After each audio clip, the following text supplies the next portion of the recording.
to the world. Subscribe now to the Hot 97 YouTube channel. It's Ebro in the Morning with Laura Stiles and Rosenberg. Ebro in the Morning, Laura Stiles, Rosenberg. Give it up for Mahmoud Abdul-Rauf. Thank you. How Nice you to doing, be sir? Man, I won't complain. Nice to be here. Thank you. I'm 47 years old. My father was a big Lakers fan. And so I used to, growing up, ask my father about why he was a Lakers fan, because we were from the Bay. And he would talk about Kareem Abdul-Jabbar, changing his name, and I learned about Muhammad Ali and Islam and all that as a young person. My mother's Jewish, so I grew up in a household that was having all of the conversations. Right.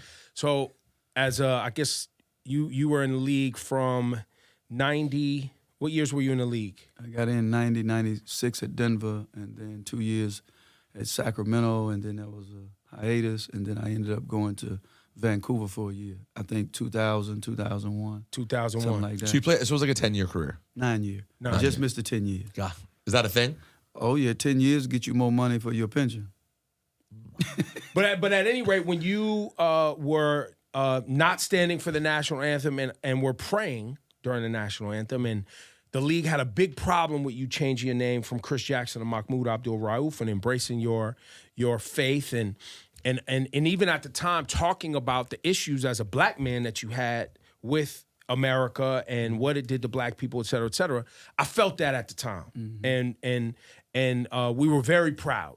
Like my group of friends, family were very proud that you were someone who was speaking out.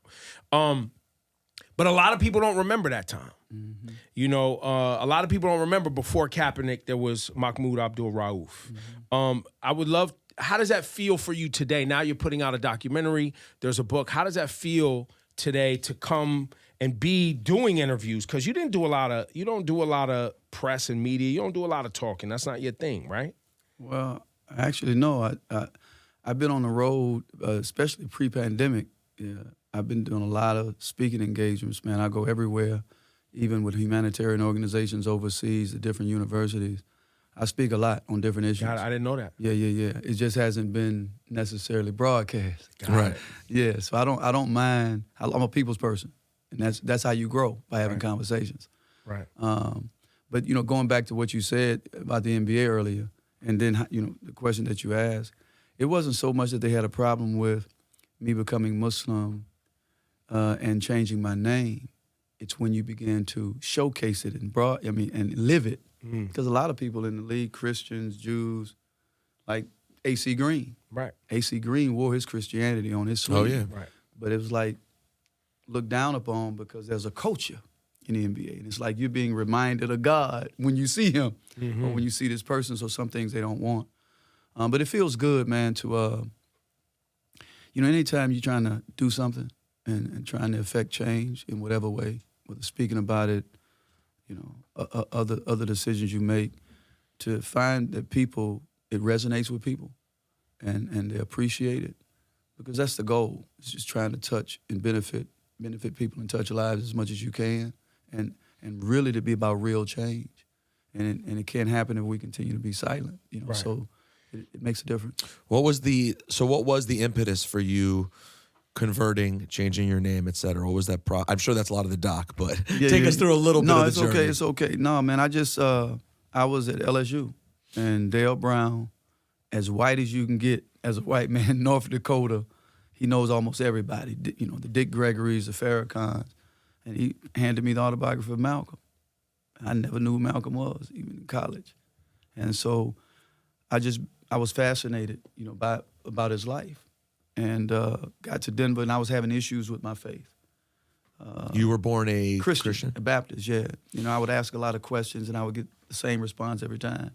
You just got to believe, and you can't question God. Man, come on, man. I'm trying to get understanding. So, make a long story short, man, I just met this brother, actually from New York, Mark James. And Islam came up. I picked up the Quran 2-3 pages later. I just knew from what I read, it's like all my questions were answered. It was solid. I said, I'm going to be a Muslim. And then I began to read, and the more I read, I was asked a question, said, what is it about it? I said, man, from the moment I got it to now, at 53, every time I engage it, not just read for the sake of reading, every time it's never ceased to satisfy my curiosity or answer my questions. You feel fulfilled. Oh, for sure. Now, can I ask an ignorant question? Choosing a Muslim name, is that something like, is that required when one converts to Islam? Or like, could you have just been Chris Jackson and become Muslim? I imagine you could have, but it's just something you want to identify with? Yeah, no, it's not an ignorant question at all. You don't have to change your name. But for me, I read a verse and it says, when you enter Islam, enter wholeheartedly. So I wanted to come with everything. All the way in. I wanted to change as much as, everything about me. And then the history with our names, so I'm like, I want to choose for myself. And actually, that didn't even happen.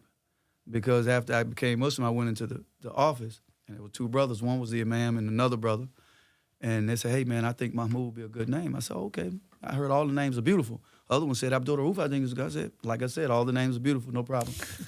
2 weeks, I'm not good with names. But as I'm going through the masjid, people started knowing me as Mahmoud Abdul-Rauf. Come to find out, the two people, the one that chose Mahmoud and the one that chose Abdul-Rauf, that was their names.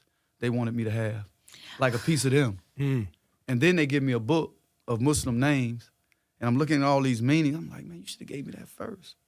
Because I'm looking at Mujahid, the striver for truth, Suleiman. It sounds so beautiful. I'm like, man, I could have been Suleiman, Mujahid. Because I love striving for truth. So I tell people when I speak, I say, man, y'all call me Mujahid. I ain't got no problem with that, because I would have chose that name. Right. Yeah.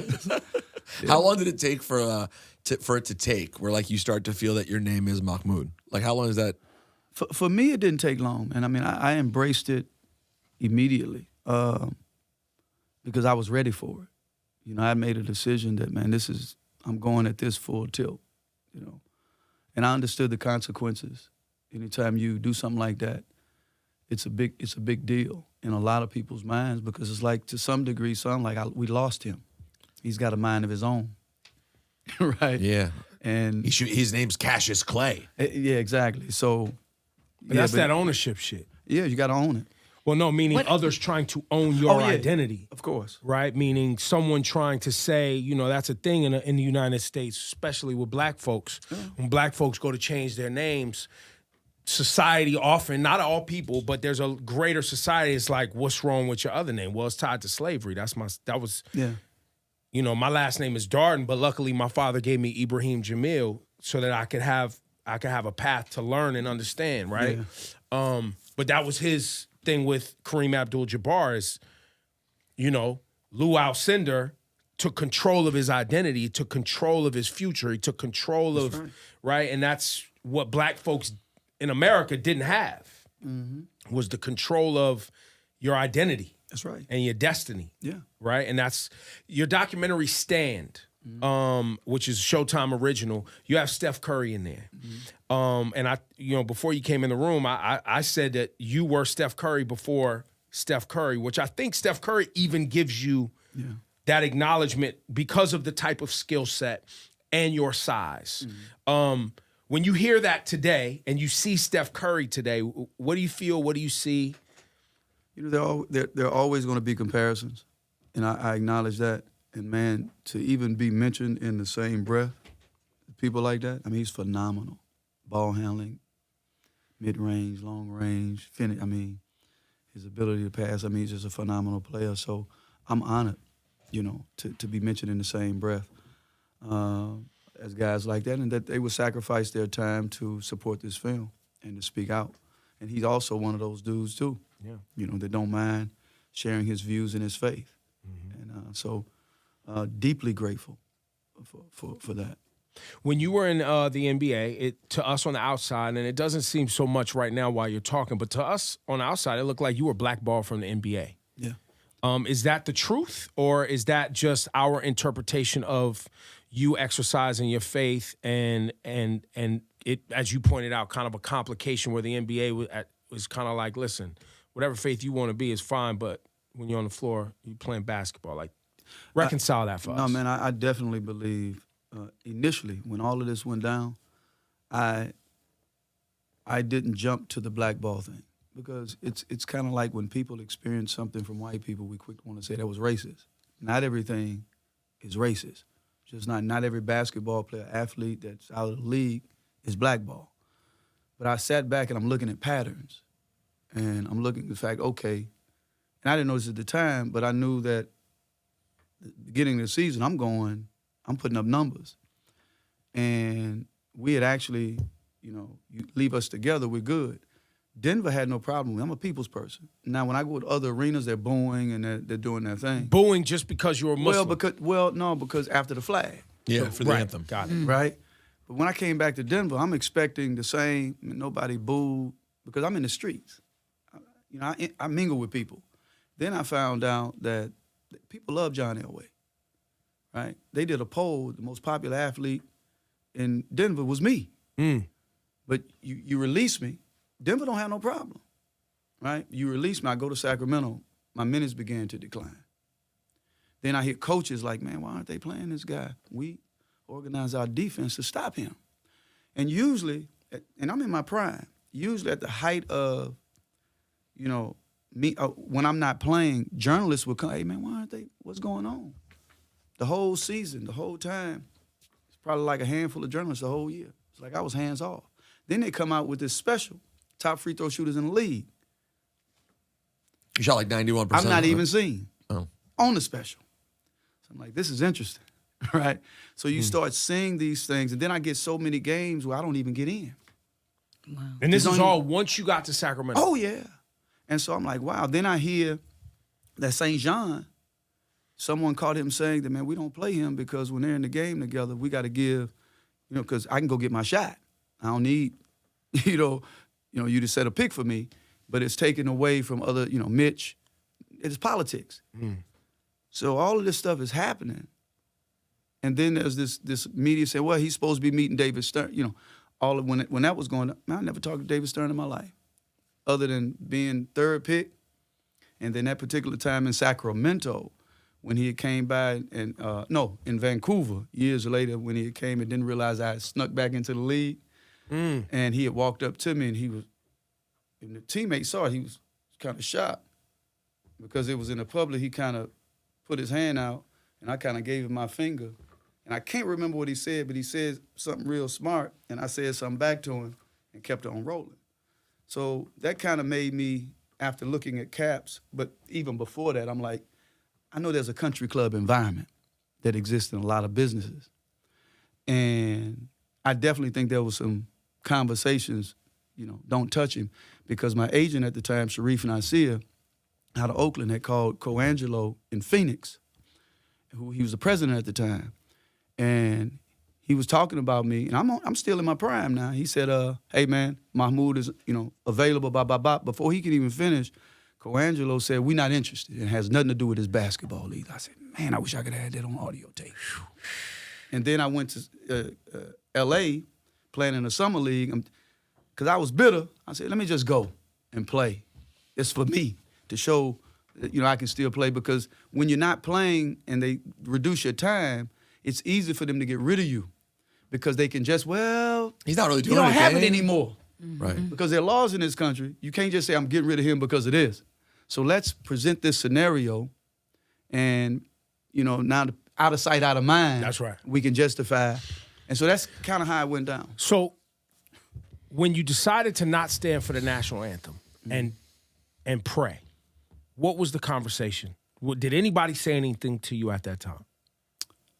Well, I started reading, the reading and stuff, and being introduced to so many authors talking about foreign policy, domestic. That's what influenced me. And then my religion itself, about giving your allegiance only to God. You can't be for justice and injustice at the same. I mean, so many verses, right, and examples. I just can't. With all that I know, I'd be crazy. This is just me. But I'm not forcing it on anybody. This is what I'm doing. But I didn't, the conversation emerged when Todd Ely, the assistant GM, came to me. Because prior to that, like 4 months or so, the previous season I was doing it. Nobody knew. Then that next season, somebody caught wind of it, a journalist or whatever. I said, I don't mind talking, man. We have these conversations all the time. Athletes really, most of the athletes are intelligent, despite what people say. Right. We have many conversations. So I said, yeah. And after I had the conversation, that's when the next day, shoot around, getting ready to play Orlando Magic with Shaq, journalists, man, just bum rushed me, right? I'm like, what? I'm thinking they hit there for Shaq. And that's when they asked me the question. I spoke my conscience. And I come back that night, Jim Gillen, the trainer, say, hey, man, Bernie wants you to see you in the office. And he gives me that players like they've been having a conversation. So I go down there. I said, what's going on? He said, the NBA called. They want to fine you and suspend you if you don't stand. What do you say? I said, I'm not going to do it. He said, well, they want to talk to you. So 2 people called. And I'm thinking it was David Stern's 2. And if I meet Adam, I want to know if he was on that call. Adam Silver. Because he was Stern's Because he's guy. not the commissioner. Yeah. But they were trying to convince me. And, a lot of people don't understand when they hear something about, because they identified themselves as Jewish, right? And we don't have necessarily, we make a distinction between Zionism and Judaism. Mm-hmm. But they identified themselves, and they ended up giving me an example. And I listened. I was respectful. Taught to be that way. So after they finished, I said, well, I appreciate that. You sharing that with me. And I said, there's 2 things, though, in this context. Not that because you're Jewish or because you're Christian, because we have we have more commonalities than differences. Absolutely. Right? And you can say something, if it resonates, I'm going to accept it. I don't care who you are. If it can make sense, I surrender. But what they were giving me, and I can't remember the example, I just said, well, there's 2 things. One, because I don't know why they identified themselves. There was no need for me. I said, I'm not Jewish. And 2, the example that you gave, that doesn't apply to me. I said, so my position is that I'm going to, respectfully, I'm going to decline and I'm going to not stand. He said, okay. I'm so green, I've never been fined or suspended in my life. I'm thinking there's going to be an act of legislation. They got to go through the legislative process. I said, man, can I go put on my uniform to play? Bernie said, nope. I said, is now? He said, yeah, you suspended now. I said, well, can I go and put my clothes on and support the team? He said, nope. They don't even want you on the premises. No problem. So I walked down, and some of the team that was still in the locker room, I just say, man, I'm out. They looked at me like, what? I said, yep, I'm gone. It's like before I got home, it seemed like the news went global. How long was the suspension? It was a day. No, it was a game. 1 game. It was a game, and really me coming back, I wasn't going to come back. It wasn't the NBA, me talking to the NBA that encouraged that. It was my mentor in D.C., Muhammad Al-Asi, renowned scholar of Islam and just his understanding of the world and politics. And it's the example that he gave me. He said, Mahmoud, if you don't come back, you're in your right. But if you come back, it doesn't necessarily mean that you're wrong, provided the reasoning behind it. And he gave me an example of the prophet, that they were at war at the time. There was a Jewish tribe that they were at war with, and there was killing back and forth. And somebody was killed or died on the Jewish side, and they were having a funeral procession passing by. And when it came by, they say the prophet stood up. The companions were like, why are you standing? We're at war. He said, I'm not standing for their cause. I'm standing because God gave a life and took a life away.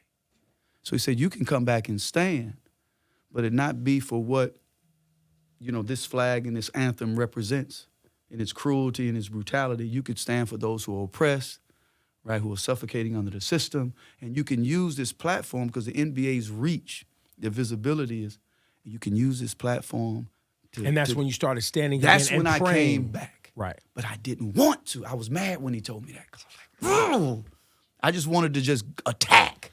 But I also knew, and that pride was getting me because I also knew if I came back what the language would be. Oh, he compromised. And as soon as I did, that's what I would hear, and I would attack them when they said, I said, no. I said, we keep our word, but if we see something better, we do that. I said, I still feel the same way. In fact, I feel even more the more I read. So I kept coming back to let them know, don't mistake me coming back to where I'm going to get soft on the issue. That ain't going to happen. Well, but it also shows that your mentor, you describe him as a mentor? Yes. Had a deep care for you, too, that went beyond just... Sometimes, like, religious mentors can be all about religious ideology and not about the care for the person. Yeah. He also probably knew what it would do for you and to be able to continue to spread what you do to have more time in the NBA. I agree. And you got many more years out of it, right? Of the NBA? Yeah. How many? What year was that? I already had 2 more years on the contract. Okay. So it wasn't like it was a new contract. Right. So they traded me, and I had 2 more years left. I went to Sacramento. After that, of course, they try to come and insult you with an offer. And that's when I said, nah, man, it's just principle. I'm going to go to Turkey. And then I went played to in Turkey for a minute? For a minute. I came back, and I forget the break that I had. But then a guy that I know named Hashim Alauddin, he pulled, I call a Don King move. He called, Dick Versace was the president of Vancouver. And he had called, say, man, Mahmoud was in Jackson, man, lighting NBA players up. I'm out of shape at this time. Right?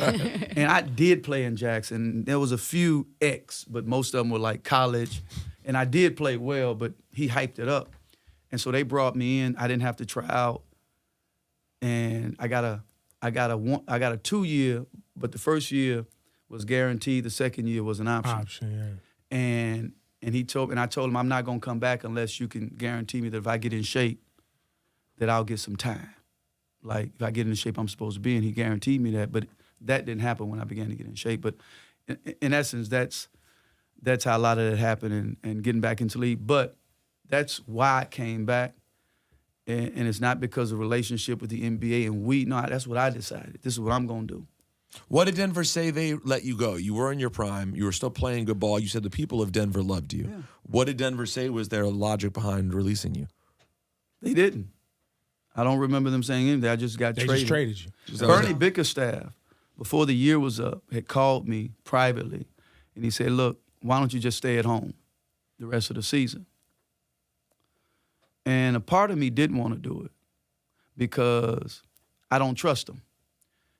Because now if I stay at home, I just said, trick it, man. I'm just going to stay at home. But a part of me didn't want to do it because if I stay at home and if they don't communicate this, right, then they can say, well, he stayed at home because he quit. You know what I mean? Right. And so I was battling between the two, but at that time I already wanted felt to control your narrative. right. But at that time I said, you know what? They already probably have a design to get rid of me anyway at this point. So why even go there? So I just stayed at home. And then they had called me at one point. They said a couple of people, Kareem Abdul-Jabbar, I think Dr. J, people wanted to talk to me. And I just wasn't at the time. I wasn't in the mood. No offense. I love Dr. J. He was my inspiration. I've never met Kareem. You never met Kareem? Never met Kareem. I saw Kareem in a preseason game once. He was in the locker room, and he was across from me. I'm a new Muslim at the time, and I'm young, and when I look back, I say, well, you know what, I should have took the high road, and gave him the salams and said something to him. But sometimes when you see an elder with that type of status, you kind of look, and he was talking. I'm like, well, I don't want to. And when he didn't speak, he's in there for a while, and he kind of looked over there. We're competitive, we're humans. So I'm like, trick it. You were supposed to go talk to Kareem. No, but not necessarily. I mean, I'm not going to interrupt you. No, for sure. Because you're talking. But at least. But it also doesn't mean that I'm looking for the. You didn't feel like he was open to combo. Right. So I'm like. Didn't feel inviting. Right. So I'm like, I'm not going. I'm just that person. I ain't gonna force it. Well, I will, but in that case, I'm not gonna force it. I'm getting ready for the game, and but I never met him. So when they called me about that, I'm like, I'm just tell you what my mind was at the time. I'm not saying that this is what they would have done, but I'm like, man, I'm not, because I think it was more so coming from the NBA side. I'm like, man, look. You're not going, I'm not changing my mind. I'm not in the mood to listen to somebody possibly trying to convince me to change my position. I don't care what your label is. Right. Because I had it out with Bernie, right after that. And had you had a good relationship with him prior, with Bernie? I wouldn't say a good relationship. Bernie, I think, was, if you're looking at the X's and O's and how he dealt with players, I would say Dan Issel and him were the best. I would say Bernie Dan had a great balance of knowing when to be firm and when to be easy. But at the same time, I think Bernie sometimes too, his approach sometimes with us was almost like, it just came off like treating us like children. I'm not a child. Old school sort of coaching. Yeah. I mean, he's an intelligent guy, but we got into confrontations during the league. He would say something, I would come back, and and he had said something about Mahmoud need to stop bitching and play ball. This is right after he said we're a family. So I ended up calling him on the phone. I'm coming out of my own now. I say I got to learn how to be confrontational when it's necessary, right? Because if you're not offending people that need to be offended, you're doing something wrong. That's my motto. And so I thought what he said was unnecessary. And I ended up calling him. He said, I said, man, I heard you say something. Man, who you calling? I said, man, I don't care who you are. What your position is. I'm not some handkerchief head, Mm-hmm. I said, if you got something to say to me, you said to me like him. He hung up on me. And then I saw him at training camp. And then when he came in, he looked at me.